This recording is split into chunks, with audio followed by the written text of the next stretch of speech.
Integrated rate equation for zero order reactions हमने पहले discuss किया है। जीरो ऑर्डर रिएक्शंस क्या होती हैं, जीरो ऑर्डर रिएक्शंस को कैसे रिप्रेजेंट करते हैं। जैसे मैं एक रिएक्शन को मान लेती हूँ, ए कन्वर्ट हो रहा है बी के अंदर, ठीक है। हम ये मान लेते हैं कि ये हमारा रिएक्टेंट है और बी हमारा प्रोडक्ट है।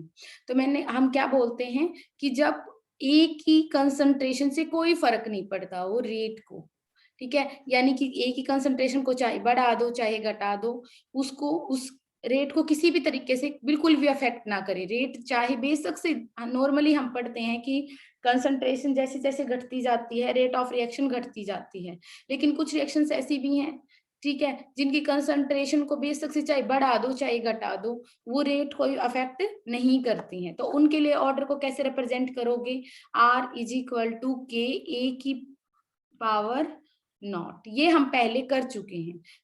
इसका मतलब जीरो का मतलब क्या होता है यहाँ पे कि इसके रेस्पेक्टिवली ये ऑर्डर जीरो है, ठीक है, इसका इस रिएक्शन का ऑर्डर जीरो है। तो इस तरह की रिएक्शन जहां पे आपको यहाँ पे यानी कि कंसंट्रेशन के ऊपर इस वाले कॉर्नर में जीरो लिखा दिखता है, तो आप ये लिख सकते हो कि यहाँ पे ऑर्डर ऑफ रिएक्शन कितना है, जीरो है। इस तरीके से हम आइडेंटिफाई करते हैं जीरो ऑर्डर रिएक्शंस। मतलब क्या होता है जीरो ऑर्डर रिएक्शंस का, मैंने आपको बताया, एक किसी भी चीज की पावर जीरो होने का मतलब क्या हो जाता है कि वो वन है। सिंपल, अगर मान लो मेरे पास कुछ भी है और उसकी पावर क्या हो, जीरो होगी, तो इसका मतलब तो वह वन है, ठीक है। और इसका मतलब ए नॉट, ए की पावर जीरो का मतलब ये यहाँ पे वन हो जाएगा, आर किसके इक्वल हो जाएगा, के इक्वल हो जाएगा।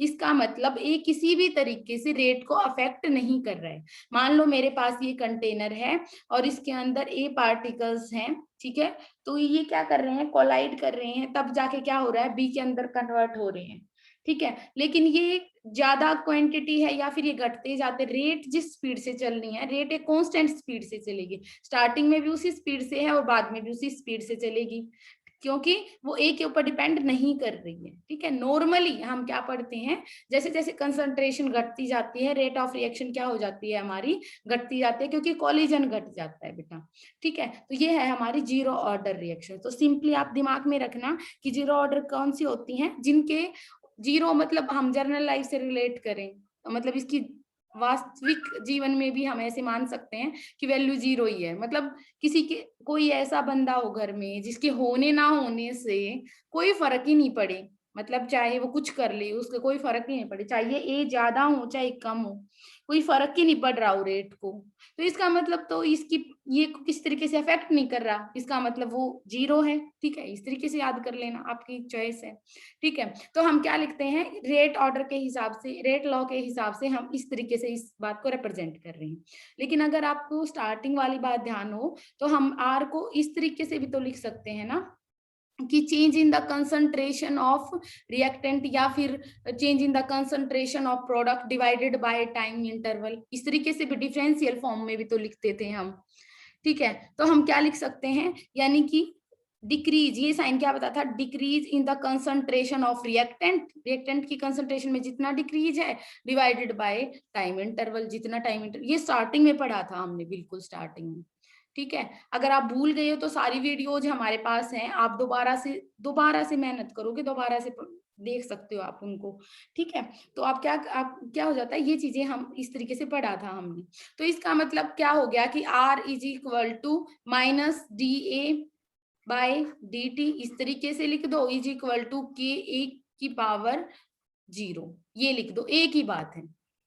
तो ये इस चीज को हम कैसे लिख सकते हैं, इस चीज को हम और भी तरीके से लिख सकते हैं बेटा, आप इस तरीके से रिप्रेजेंट करवा सकते हो कि ए नॉट की पावर, जैसे मैं यहाँ पे लिख देती हूँ, R is equal to minus D A by D T is equal to K, क्योंकि किसी की भी पावर, चाहे देखो 1000 ले लो या फिर 1002 ले लो, इसकी भी पावर अगर जीरो है तो ये मैथमेटिकल रूल है कि ये क्या होता है, वन के इक्वल होता है। तो कोई भी क्वांटिटी की अगर पावर जीरो है तो वो वन के इक्वल है, तो इसलिए मैंने क्या रख दिया, इसको वन पुट कर दिया, तो हमारे पास ये इक्वेशन बच गई। तो क्या मैं इस चीज को ऐसे लिख सकती हूँ ना, आर को चाहे मत कंसिडर करो, ये तो इक्वल ही है, ठीक है। तो हम सिर्फ इतने पोर्शन को लेके चल सकते हैं, ठीक है। तो हमने क्या किया, ये वाली चीज को रख लिया, ठीक है। तो क्या हो गया हमारा, minus D concentration of A is equal to K D T, मैं इस साइड लेके आ गई, इस वाले को dt को मैंने यहाँ पे भेज दिया। अगर मैं माइनस के साइन को भी यहाँ भेज दूं तो क्या हो जाएगा, d concentration of A is equal to minus K dt।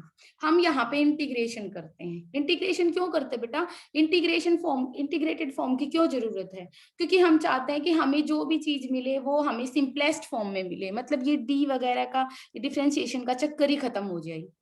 ठीक है, हम ऐसी इक्वेशन चाहते हैं कि हम वैल्यूज पुट करें और हमारा तुरंत आंसर निकले, ये डिफरेंशिएशन वगैरह ना करना पड़े हमें, है ना। तो हम क्या करेंगे, अब इसको इंटीग्रेशन कर देंगे। तो मैं इस चीज को दोबारा से मतलब इरेज कर देती हूँ, यानी कि आपको इतना ध्यान रखना है कि डी कंसंट्रेशन ऑफ ए और क्या हो जाएगा माइनस की डी टी। ठीक है, तो हमने क्या किया यहाँ पे, जैसे हमने पिछले वाले पेज पे चलते हैं, देखो ये वाली टर्म को हम नेक्स्ट पेज पे करने जा रहे हैं। ठीक है, नेक्स्ट वाले पेज पे तो हम क्या लिखते हैं कि हमारा क्या हो गया, D concentration of A is equal to minus K D T. ठीक है, सिंपल देख सकते हो मैंने वही लिखा है जो हमारी पहले वाली इक्वेशन थी। ठीक है, मैंने कुछ नहीं किया है अलग से, ये वाला कर दिया। अगर आप इस चीज को ध्यान से देखोगे तो मैं क्या कर देती हूँ, यहाँ पे लिख देती हूँ integrating on integrating both sides. ठीक है, इंटीग्रेटिंग बोथ साइड्स।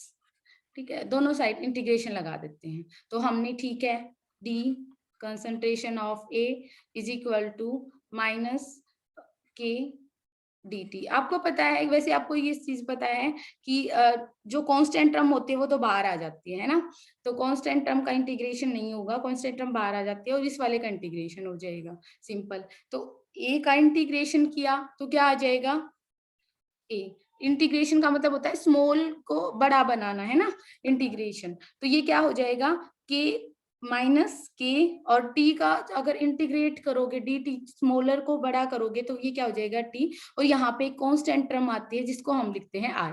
ये क्या हो जाता है, यहाँ पे एक कांस्टेंट आ गया जिसको हम क्या लिख रहे हैं, आई लिख रहे हैं। ठीक है, अब हम दो चीजें कंसीडर करेंगे, एक चीज को ध्यान रखना बेटा। अब हमारे पास ये इक्वेशन आ गई। अगर मैं इस रिएक्शन की बात करूं, हमने कहां से स्टार्ट किया था, ए कन्वर्ट हो रहा है बी के अंदर। तो हमने स्टार्टिंग में हम ये मान लेते हैं जब टाइम क्या था, 0 था, तो ए की कंसंट्रेशन को मैं ए नॉट मान लेती हूँ। ठीक है, देखो मैं ऐसे लिखती हूँ हमेशा, लेकिन बुक के अंदर आपको ए नोट, यहाँ पे नोट लगाते हैं, इसका मतलब इनिशियल कंसंट्रेशन की बात कर रहे हैं। ठीक है, और जब हमने ए की पावर के फॉर्म में बाहर लगाया था तो वो जीरो ऑर्डर रिएक्शन के लिए लगाया था, ये ध्यान रखना थोड़ा सा, है ना। तो ये क्या है, ए नॉट, ये इनिशियल कंसंट्रेशन के लिए। ठीक है, तो ये क्या है, इनिशियल कंसंट्रेशन, और यहाँ पे 0। ठीक है, हम ये मान लेते हैं जब टाइम टी हुआ तो कंसंट्रेशन कितनी रह गई है, ये ए रह गई है, मतलब मान लो ये 50 थी। ठीक है, तो ये 30 बन गया होगा, हम एज्यूम कर लेते, छोटा छोटा लिख के दिखा देती हूँ मैं, 50 था, ये मान लो 30 यहाँ पे 30 मोलर इसके अंदर कन्वर्ट हो गया, तो यहाँ पे कितना बच गया बेटा, 20। तो इनिशियल कितनी होगी 50 और फाइनल कितनी होगी 20। तो दो चीजें ध्यान रखना बेटा, बिल्कुल अब इस चीज को दिमाग में फिट कर लो। आपके बहुत सारे न्यूमेरिकल्स, मतलब ए नोट ए नोट यहीं से घूमने वाले हैं सारे। तो ए नोट क्या होती है, इनिशियल कंसंट्रेशन, और ए क्या होती है हमारी फाइनल कंसंट्रेशन। दो चीजें लिख देते हैं इसके लिए, फाइनल कंसंट्रेशन भी बोल देते, फाइनल मतलब जब टाइम टी पे पहुंच गया था तब फाइनल कितनी रिएक्शन कंसंट्रेशन बची है ए की, या फिर इसको ये भी बोल देते हैं कि रिमेनिंग कंसंट्रेशन, दोनों ही बात ठीक है। ठीक है, तो ये जितने बचता है, ठीक है, वो, या फिर फाइनल। ओके, अब हम क्या, हमने ये मान लिया। ठीक है, तो अगर मैं ये बात करूं तो मेरा जब टाइम 0 था, जब क्या था, टाइम 0 था, तो कंसंट्रेशन ऑफ ए इतनी थोड़ी ना थी, 20 थोड़ी ना थी, कंसंट्रेशन ऑफ ए कितनी थी, अगर मैं टाइम को 0 कंसिडर कर रही हूं तो जो ये ए की जो कंसंट्रेशन है वो कितनी थी, ए नॉट थी। ठीक है, उस टाइम पे कंसंट्रेशन, ए की कंसंट्रेशन कितनी थी बेटा, ए नॉट थी। ठीक है, तो अब इस इन वैल्यूज को मान लो मैं यहाँ पे टाइम 0 पुट कर देती हूँ, मैं इस इक्वेशन को 1 का नाम दे देती हूँ। ठीक है, अगर मैं टाइम को 0 पुट कर देती हूँ और ए की जगह, क्योंकि जब, देखो बेटा, देखो सिंपल सी बात है, इस चीज में कंफ्यूज नहीं होना है, जब टाइम 0 होगा तो ये तो ए नॉट हो जाएगा सिंपल। ठीक है, ये तो कंडीशन हमारी यहाँ से बनी जो हमने साइड में बनाई है, यहाँ पे देखो मैंने रिप्रेजेंट करके दिखाई है आपको। ठीक है, तो इन वैल्यूज को हम क्या करते हैं, पुट करते हैं। चलो पुट करके देखते हैं। ए की जगह क्या लिखो, क्योंकि जब टाइम 0 पुट करूंगी तो यहाँ पे ए नोट था यानी कि 50 थी, है ना। तो ये क्या हो गया, माइनस के इंटू टाइम कितना था 0 और प्लस आई। ठीक है, ये वाला तो 0, किसी भी चीज को 0 से मल्टीप्लाई करोगे तो 0 हो जाएगा। ठीक है, तो जो आई है हमारा, आई कांस्टेंट है, ये किसके इक्वल आ गया बेटा, हमारा ए नोट के इक्वल आ गया। ये हमारा किसके इक्वल आ गया है, ए नोट के इक्वल आ गया है। ठीक है, अब हमारी इतनी बात आपको समझ आ गई कि आई किसके इक्वल है, ए नॉट के इक्वल है। अब नेक्स्ट पॉइंट पे मूव करते हैं। नेक्स्ट का मतलब, अगर आई की वैल्यू हमें आई नॉट पता है तो मैं इस इक्वेशन को, इस वैल्यू का यूज यहाँ पे कर लेती हूँ, इस आई का यहाँ से मतलब चक्कर ही खत्म कर देते हैं, है ना। तो जो हमारे पास ये वाली जो इक्वेशन है, इस वाली इक्वेशन के अंदर हम इस ए को पुट कर देते हैं, मतलब आई को पुट कर देते हैं। तो आई की वैल्यू को मैं यहाँ पे पुट करना चाह रही हूँ, तो क्या लिखते हैं हम, यहाँ पे लिख देते हैं put this value in equation first. हम इक्वेशन फर्स्ट में पुट कर देते हैं। ओके, हम क्या करते हैं, इक्वेशन फर्स्ट के अंदर इस चीज को पुट करते हैं। अगर हम पुट करेंगे तो concentration of A is equal to minus K T plus concentration of A naught आ जाएगा। ठीक है, मैं नेक्स्ट पेज पे करती हूँ, यानी कि हम क्या पढ़ेंगे, यहाँ पे क्या आ जाएगा, concentration of A minus K T plus concentration of A note, क्योंकि यहाँ पे आई था ना, आई की जगह हम ए नोट कर सकते हैं, हमने प्रूव किया है अभी। ठीक है भाई, कर लेते हैं हम। चलो, क्या मैं इस चीज को ऐसे लिख सकती हूँ कि मैं एक यहाँ पे ले जाऊं, ठीक है, ये प्लस का है, यहाँ पे जाके माइनस का हो जाएगा, और इसको मैं यहाँ ले आऊं ताकि ये माइनस वाला प्लस का हो जाए। ठीक है, रीअरेंज कर देते हैं। तो K T is equal to A naught minus E, कुछ नहीं किया है, सिंपल हमने रीअरेंज किया है। ठीक है, तो अगर मुझे के निकालना पड़े तो कितना हो जाएगा, 1/t, और यहाँ पे concentration of A naught minus concentration of A, ये हमारी वैल्यू आ गई, सिंपल। और ये वाला आप ऐसे बोल सकते हो कि बहुत सारे न्यूमेरिकल्स आपके यहीं से सोल्व होने हैं, इस फॉर्मूले से, इस वाले फॉर्मूले से। ठीक है, अब हम इस चीज को आगे सॉल्व करते हैं। आगे सॉल्व करने का मतलब ग्राफिकल रिप्रेजेंटेशन बहुत बहुत बहुत ज्यादा इंपॉर्टेंट अगर टॉपिक है तो बेटा, जहां पे लास्ट तक कंफ्यूजन रहता है, मैं बताती हूँ आपको। और अगर मैं बात करूं कि कंपटीशन के लेवल के क्वेश्चन जहां से बनते हैं, मैं बताती हूँ, वो होते हैं ग्राफिकल रिप्रेजेंटेशन। और आपको ग्राफ रिप्रेजेंट करना आना चाहिए कि कैसे ग्राफ किसी भी चीज के बीच में पूछ सकता है, तो उस चीज को पढ़ेंगे हम। ठीक है, तो ग्राफिकल रिप्रेजेंटेशन करते हैं। ग्राफिकल रिप्रेजेंटेशन, मान लो आपसे ये पूछ ले कि बताइए भाई एक ग्राफ बनाइए, पहले तो हम एक ग्राफ इस तरीके से सीखते हैं। आपने ये वाला किया, ग्राफ किसके बीच में पूछ सकता है बेटा वो आपसे पूछ सकता है कि ठीक है, ग्राफिकल रिप्रेजेंटेशन करके दिखाइए आप किसके बीच में, कंसंट्रेशन, यानी कि कंसंट्रेशन के बीच में, ठीक है, और आप टाइम के बीच में ग्राफिकल रिप्रेजेंटेशन करिए। तो यहाँ पे क्या लिख देता है वो, कंसंट्रेशन ऑफ रिएक्टेंट, इसका मतलब क्या लिख रहा है वहां पे, ये कंसंट्रेशन ऑफ ए लिख रहा है, ये कह रहा है। ठीक है, इस वाले वाई एक्सिस पे, क्योंकि मैथ्स के हिसाब से ये वाई होता है और ये एक्स होता है। ठीक है, और एक्स पे लिख देता है कि टाइम, ये हमारा टाइम है। तो बताओ भाई, ग्राफिकल रिप्रेजेंटेशन करो। अगर आपको कुछ भी नहीं आता है ना मैथ्स का, ये लगा लो कि ग्राफ हमें नहीं आते हैं, तो भी बेटा बस थोड़ा सा ध्यान देके सुनना है क्या बोलना चाहती हूँ। ठीक है, जो भी आपको, जो आपसे पूछ रहा है ना, उसको पहले y is equal to M X plus C की फॉर्म में लेके जाएंगे हम। ठीक है, हमारे ग्राफ में ये वाली बात है। ठीक है, ये किसके लिए होता है, ये एक स्ट्रेट लाइन के लिए ग्राफ होता है। स्ट्रेट लाइन के लिए ग्राफ क्या होता है, y is equal to M X plus C. इसका मतलब क्या होता है कि ग्राफ कुछ ऐसा नहीं जाएगा, ग्राफ हमेशा इस तरीके से स्ट्रेट जाएगा, बिल्कुल स्ट्रेट। ये तो थोड़ा टेढ़ा हो गया मेरे से, बिल्कुल स्ट्रेट, मतलब वो नीचे की तरफ भी जा सकता है बिल्कुल स्ट्रेट, ऊपर की तरफ भी जा सकता है बिल्कुल स्ट्रेट, ऐसे भी जा सकता है। पॉइंट ये है कि वो ऐसे तिरछा होके या फिर ऐसे टेढ़ा मेढ़ा होके बिल्कुल नहीं जाएगा, मतलब कि जो जाएगा वो बिल्कुल स्ट्रेट जाएगा। ठीक है, तो पहली बात तो ये, तो पहले जो हमें दिया गया है, हमें क्या करना है बेटा, आपको बिल्कुल भी रटना नहीं है, कोई भी इक्वेशन आपको रटनी नहीं है। सिंपली क्या करना है, आपको एक ऐसी इक्वेशन लेनी है, देखो मैथमेटिकली रिप्रेजेंट करें, आपको सिर्फ वो वाला इक्वेशन उठानी है। जब आपको फॉर्मूले याद करोगे ना सारे, तो आपको वो वाला फॉर्मूला उठाना है जिसमें आपको कंसंट्रेशन दिख रही हो।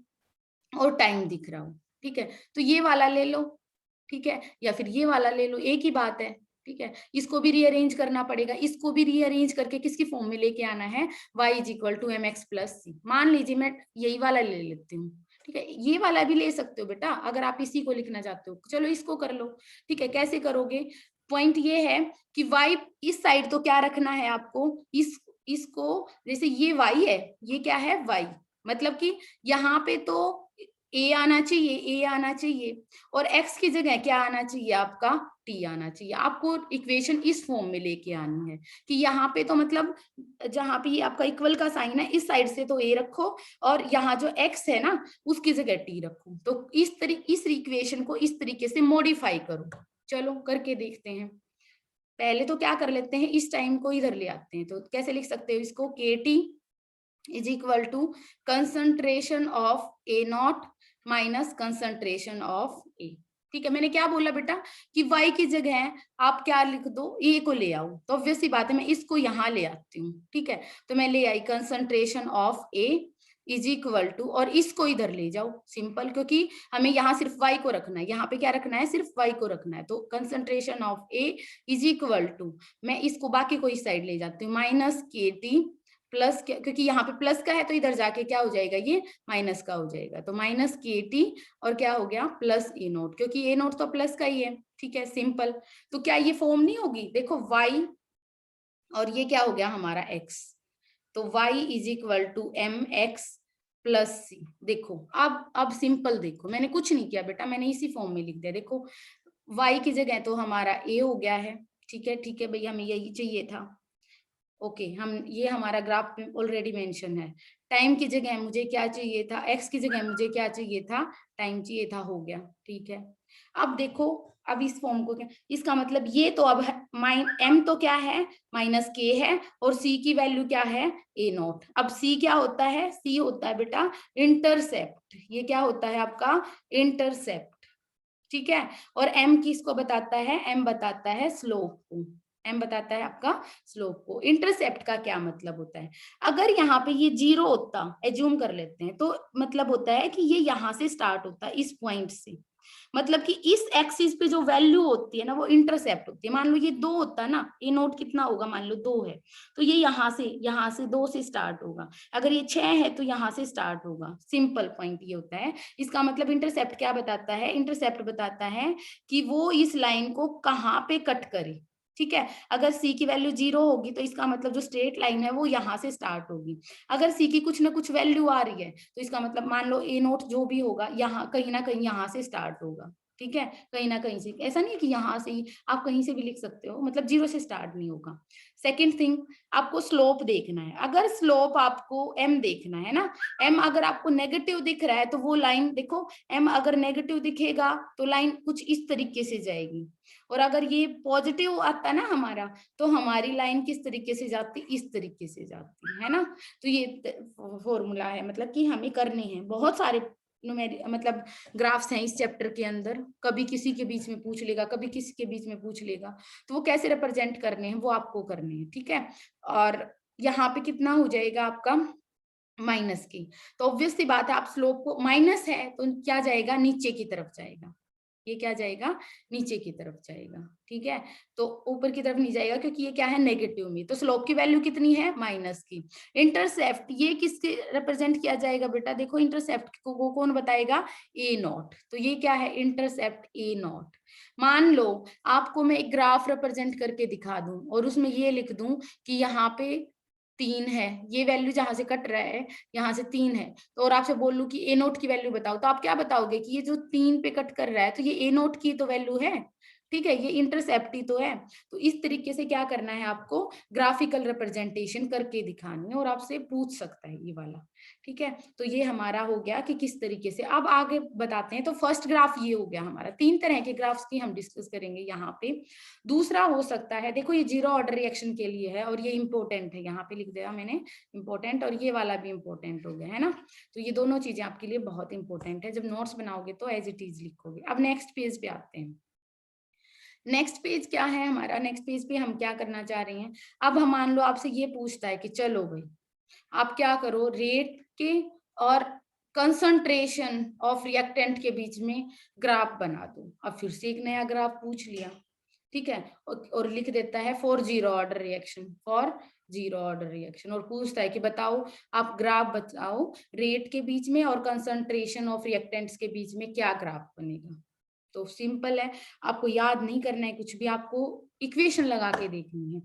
तो मैं कोई एक ऐसी इक्वेशन लिखना चाहूंगी जिसके अंदर आर भी हो, रेट भी हो और ए भी हो। तो हमें पता है, करते हैं ना हम रेट लॉ से, कैसे करते थे, रेट के कंसंट्रेशन ऑफ ए नॉट, ये करते हैं बिल्कुल। ये क्या है, जीरो सॉरी, ये क्या है, जीरो, ठीक है। देखो मैं इस तरीके से जो लिख रही हूँ वो इनिशियल कंसंट्रेशन को लिखती हूँ, ये ध्यान रखना बेटा, ठीक है। तो ओके, यहाँ पे क्या है, ए की पावर जीरो, ठीक है, यानी कि जब जीरो होगा। अब आप सोचो, अब यहाँ पे तो चाहे कंसंट्रेशन, देखो कंसंट्रेशन इस साइड जा रहे तो बढ़ती जा रही है, 2 होगी, 4 मोलर होगी, 5 मोलर होगी, 6 मोलर होगी, 7 मोलर होगी। चाहे बेटा ये 6 मोलर रही, चाहे 7 मोलर रही, चाहे 8 मोलर हो जाए, कितने ही मोलर हो जाए, चाहे 8 की पावर जीरो हो, चाहे 6 की पावर जीरो, वैल्यू तो सबकी 1 ही है। तो इसका मतलब ये तो कोई अफेक्ट ही नहीं कर रहा है ना रेट। अगर मान लो यहाँ पे 6 लिखा होता तो ऑब्वियस सी बात है 6 की पावर जीरो हो जाती। अगर यहाँ पे मतलब कंसंट्रेशन 8 मोलर होती तो 8 की पावर जीरो हो जाती। तो बेटा रेट पे क्या चेंज फर्क पड़ रहा है, कुछ भी नहीं, क्योंकि चाहे 8 की पावर जीरो कर लो, चाहे 6 की पावर जीरो कर लो, वो तो 1 ही रहेगा। तो मतलब रेट पे तो कोई फर्क नहीं पड़ेगा, रेट तो चेंज ही नहीं हो रही। तो इसका मतलब आर इज इक्वल टू के, रेट के ऊपर तो कोई फर्क पड़ ही नहीं रहा है। इसका मतलब रेट क्या आ जाएगी, बिल्कुल कांस्टेंट रहेगी। मान लो यहाँ पे जितना भी के होगा उतनी रहेगी, ठीक है। सिंपल क्या जाएगी वो, इस तरीके से। तो आपको इस तरीके से फाइंड आउट करना है कि कैसे। तो आपसे पूछे, ये बिल्कुल, ये भी इंपॉर्टेंट हो गया बिल्कुल, क्योंकि ग्राफिकल आगे ये सारी चीज तो दोबारा से रिपीट होनी है। जब ऑर्डर ऑफ रिएक्शन का पता है क्या करेगा, वो आपको 4 ग्राफ दे देगा ऐसे ही, मतलब रेट लिख देगा, कंसंट्रेशन ऑफ ए लिख देगा, रेट लिख देगा। मैं अभी 4 ऑप्शन दे देती हूँ, देखो इस तरीके से कंसंट्रेशन ऑफ ए लिख देगा, या फिर किसी भी तरीके से इस तरीके से लिख देगा कंसंट्रेशन ऑफ ए और आर। ये 4 ऑप्शन दे देगा स्क्रीन पे और बोलेगा बताओ भाई जीरो ऑर्डर रिएक्शन के लिए कौन सा ग्राफ सही है, ठीक है। इस तरीके से क्वेश्चन बना देगा वो आपके लिए कि बताओ फटाफट से। तो आपको पता होना चाहिए कि कंसंट्रेशन से तो कोई फर्क ही नहीं पड़ रहा, तो वो तो एक बिल्कुल स्ट्रेट लाइन जाएगी, बिल्कुल कांस्टेंट है। ये तो बढ़ रहा है ना, ये तो रेट बढ़ रही है, पहले 2 होगी, फिर 4 होगी, 6 होगी, ये भी चेंज हो रही है, ये भी चेंज हो रही है। कांस्टेंट वाली हमें लेनी है, तो हमारी क्या हो जाएगी, ये वाला हो जाएगा। तो इस तरीके से हमारा ये वाला ग्राफ भी पूछ सकता है, ठीक है। तो नेक्स्ट पॉइंट पे आते हैं, यानी कि एक और तरह का ग्राफ जो हमसे पूछा जाता है वो आपको सिखाते हैं कैसे क्वेश्चन किए जाते हैं। देखो अब हम आपको एक चीज सिखाएंगे बेटा, टी हाफ। क्या बोलते हैं, टी हाफ, एक वर्ड आता है। देखो जो आज चीजें रिपीट हो रही है ना, अगर आपका कुछ गैप रह जाता है तो भी आपको दोबारा से बैठ के रात को वीडियो देखनी पड़े, चाहे कल जब आप क्लास के अंदर आओगे तो आपको लेक्चर प्रिपेयर होना चाहिए, मतलब कि आपका जो आज करवाया गया है वो आपको अच्छे से आना चाहिए, क्योंकि ताकि हम जब फर्स्ट ऑर्डर के लिए डिस्कस करें तो आपको समझ आए चीजें। वहां पे भी ग्राफ है ऐसे ही, रेट के बीच में और कंसंट्रेशन के बीच में, इसी तरीके से ग्राफ बनवाने हैं मुझे, ठीक है। अब आपको एक वर्ड सिखाते हैं जिसको बोलते हैं हम टी हाफ, या इसी को हम क्या बोलते हैं बेटा, हाफ लाइफ। अब क्या बोलेंगे हम, हाफ लाइफ के बारे में बात करेंगे। हाफ लाइफ का मतलब क्या हो जाता है, सुनो। अब किसी भी रिएक्शन की हाफ लाइफ का क्या मतलब है, टी हाफ का क्या मतलब है, तो बच्चे इसको गलत सेंस में लेते हैं, ध्यान रखना। देखो मैं बताती हूँ, हाफ लाइफ का मतलब जब रिएक्शन आधी कंप्लीट हो जाए, यानी कि हाफ रिएक्शन का जो लाइफ है वो हाफ बच जाए। मतलब पॉइंट क्या है, अगर आपने 50 मोलर लिया था, ठीक है, तो आपकी कंसंट्रेशन कितनी बच जाए, 25 मोलर, ठीक है। यानी कि 50 में से 25 तो आपका प्रोडक्ट में चला गया, 50 बच जाए। अगर आपने स्टार्टिंग में 100 मोलर कंसंट्रेशन ली थी तो आपकी कंसंट्रेशन कितनी बच जाए, 50 मोलर बच जाए। तो मतलब पॉइंट ये है, जब आपकी कंसंट्रेशन क्या हो जाए, ऐसा टाइम, द टाइम एट विच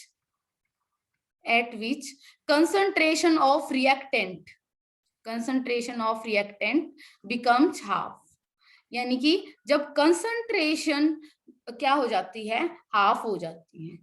ठीक है। बच्चे इसको गलत कैसे इंटरप्रेट करते हैं, सुनो। वो सोचते हैं कि अगर मान लो जहां पे टाइम हाफ हो जाता है, टी हाफ लिखते हैं ना, तो वो क्या मानते हैं, टी हाफ हो जाए, मतलब कि अगर 50 मिनट में हो रही थी तो 25 मिनट वाला जो टाइम है ना उसको टी हाफ बोलते हैं। ऐसा नहीं है बेटा, वो उल्टा है। यानी कि यहाँ पे जो हाफ का जो मतलब है वो कंसंट्रेशन से रिलेटेड है। तो ये आपको बिल्कुल दिमाग के अंदर फिट कर लेना है कि हाफ का मतलब सिर्फ हमारा कंसंट्रेशन से है, ना कि टाइम से। ठीक है, तो ऐसा टाइम जिसमें रिएक्शन की जो है वो क्या रह जाए, आपकी हाफ हो जाए। ठीक है, नेक्स्ट पेज पे चलते हैं। जैसे अब इस बात का कैसे रिलेट करते हैं, अब इक्वेशन भी चाहिए हमें जीरो ऑर्डर के लिए। अब इस बात को तो बिल्कुल जैसे मुझे याद है, आपको भी ये याद कर लेनी है, बिल्कुल अभी बैठे बैठे याद कर लो कि K is equal to 1/T concentration of A naught minus concentration of A. ठीक है, यानी कि ये हमारे जीरो ऑर्डर के लिए इक्वेशन है, इंटीग्रेटेड रेट इक्वेशन है, ये याद करनी है आपको, है ना, डेरिवेशन करने के बाद। ये बिल्कुल आपके टिप्स पे हो जानी चाहिए, आपको इतना हो गया। ठीक है, तो अब आप बताओ, अगर मान लो मैंने क्या किया था, देखो सोचो इस चीज को। जब हम मान लो ए से क्या बना रहे हैं, बी प्रोडक्ट बना रहे हैं, जब टाइम क्या था, जीरो था, तो मैंने बोला था बेटा मैं, है ना, इसको ए नोट लेके चलती हूँ, ए नोट मतलब इनिशियल वाली कंसंट्रेशन, और इसको जीरो लिख देती हूँ। ठीक है, तो जब रिएक्शन क्या हो जाए, वो टाइम टी हाफ कौन सा होता है, ऐसा टाइम जिस पे टी हाफ हो, तो इसका मतलब पता है क्या होता है, इसका मतलब हो जाएगा ए नोट अगर 50 था तो ये 25 इसमें बदल जाए और ए नोट का हाफ बच जाए, है ना। 50 अगर था और ये 25 हो गया, तो ऑब्वियस सी बात है 50 में से 25 माइनस करो, 25 बच गया, यानी कि इसका हाफ हो जाए। तो आप ये लिख सकते हो कि अगर इनिशियल कंसंट्रेशन ए नोट थी, तो जो हमारी फाइनल कंसंट्रेशन है वो कितनी बच गई, ए नोट बाय 2 बच गई। यानी कि जो ए थी, जो हम ये बाद वाले टाइमिंग को ए लिख रहे थे ना, वो हमारी बच गई ए नोट बाय 2। ठीक है, तो जब टी हाफ करते हैं, मैं टी को यहाँ ले जाती हूँ बेटा और के को यहाँ, क्योंकि मुझे टी हाफ निकालना है, तो मैं टी को यहाँ पे लेगी और मैंने इसके साथ हाफ लगा दिया, और यहाँ पे क्या कर दिया मैंने, की सोचना नहीं है, कुछ नहीं किया, रीअरेंज किया है। ठीक है, तो अब मैं इस रिएक्शन को ऐसे लिख सकती ना, इक्वेशन को, कि ए नॉट माइनस ए की जगह क्या लिख सकती हूँ, ए नॉट बाय 2, यानी कि इनिशियल कंसंट्रेशन और फाइनल कंसंट्रेशन। तो फाइनल अब तो कितनी बच गई, पहले वाले की हाफ बच गई। ठीक है, हमने लिख दिया। अब किसी में से भी ए नोट में से, चाहे आप एलसीएम लेके निकाल लेना, इसका एलसीएम निकाल लोगे, तो ए नोट में से ए नोट माइनस 2 माइनस करोगे तो कितना बच गया, T half is equal to 1/k A naught by 2। इसको सॉल्व करोगे, ठीक है, तो कितना आ जाएगा, ए नॉट बाय 2। सिंपल, जैसे एलसीएम लिया 2 ए नॉट, ठीक है, क्या हो जाएगा, 2 ए नॉट माइनस ए नॉट, इस तरीके से किया है ना बेटा, ए नॉट बाय 2, सिंपल ये वाला, है ना। तो ये वाला, तो हमारा टी हाफ की ये वैल्यू आपको जस्ट याद कर लेनी है, बिल्कुल टिप्स पे, कि कैसे होती है टी हाफ, कैसे हम टी हाफ की जीरो ऑर्डर के लिए क्या वैल्यू हो जाती है। तो टी हाफ की क्या वैल्यू होती है, T half is equal to 1/2k। देखो मैंने थोड़ा सा k इंटू 2 को 2k लिख दिया, और क्या हो गई हमारी ए नॉट, या फिर इसको ऐसे लिख देना ए नॉट बाय 2k।